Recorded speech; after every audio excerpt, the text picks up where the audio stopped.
Chinnu, happy Valentine's day. കഴിഞ്ഞ വർഷം ഇതേ സമയത്തായിരുന്നു നമ്മുടെ വിവാഹം അല്ലേ? ചിന്നുവിനിപ്പോൾ അറിയാലോ ഞാൻ ഭയങ്കര ഓപ്പൺ മൈൻഡഡ് ആണെന്ന്.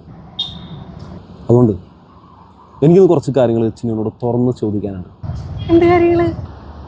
നമ്മുടെ ഫസ്റ്റ് നൈറ്റിൽ ഞാൻ ചോദിച്ചിരുന്നില്ലേ ചിന്നുവിന് പ്രീ മാരേജ് റിലേഷൻഷിപ്സ് എന്തെങ്കിലും ഉണ്ടായിരുന്നോ എന്ന്?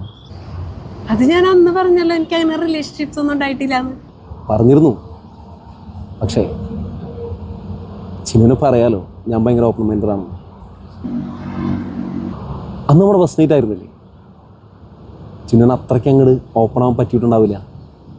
അതുകൊണ്ട് ഇന്നിപ്പോൾ ഇവിടെ വെച്ച് അന്ന് സംസാരിക്കാൻ പറ്റാതിരുന്ന എല്ലാ കാര്യങ്ങളും ചിന്നുവിന് എന്നോട് തുറന്ന് സംസാരിക്കാം. ഞാനത് ആ സെൻസിലെടുക്കത്തുള്ളൂ. അയ്യോ, എനിക്ക് അങ്ങനെ റിലേഷൻഷിപ്സ് ഒന്നും ഉണ്ടായിട്ടില്ല.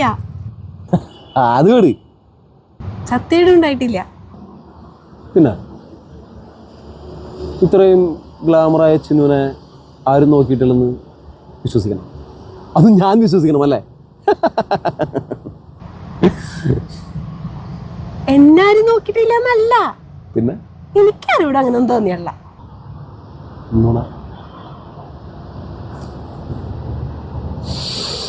ചിന്നു, ചിന്നു അറിയാലോ ഞാൻ ഭയങ്കര ഓപ്പൺ മൈൻഡഡ് ആണെന്ന്. അതിന് അതിനൊന്നുമില്ല. ഇനിയിപ്പോൾ ഒന്നല്ല 9 എണ്ണം ഉണ്ടായിരുന്നു എന്ന് പറഞ്ഞാലും ഞാനത് ആ സെൻസിലെടുക്കത്തുള്ളൂ. ആണോ? ആണ്. സത്യമായിട്ടും? ആ. എന്നാ എനിക്ക് 1 അല്ല 9 എണ്ണം ഉണ്ടായിരുന്നു. കുഴപ്പമായോ?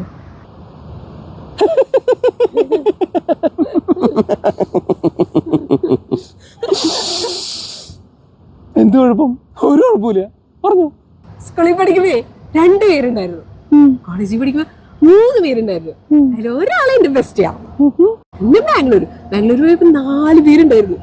2 പേര് അകത്തും 2 പേര് പുറത്തും. പിന്നെ സിറ്റുവേഷൻഷിപ്പ്, ബെഞ്ചിങ്, FWB, അങ്ങനെ അങ്ങനെ ഭയങ്കര രസമായിരുന്നു. ജ്യോതി ഓക്കെ അല്ലേ? ജ്യോതി ഞാൻ നോക്കിയാണ്. എന്നിട്ട് എനിക്കറിയാം ജ്യോതി ഭയങ്കര ഓപ്പൺ മൈൻഡഡ് ആണ്. അതെ അതെ അതെ. കുണ്ടി ഉണ്ടോ? നല്ല രസമില്ലേ? ഏത് കുണ്ടി നോക്കട്ടെ? Happy Valentine's day. Happy wedding anniversary. Happy wedding anniversary.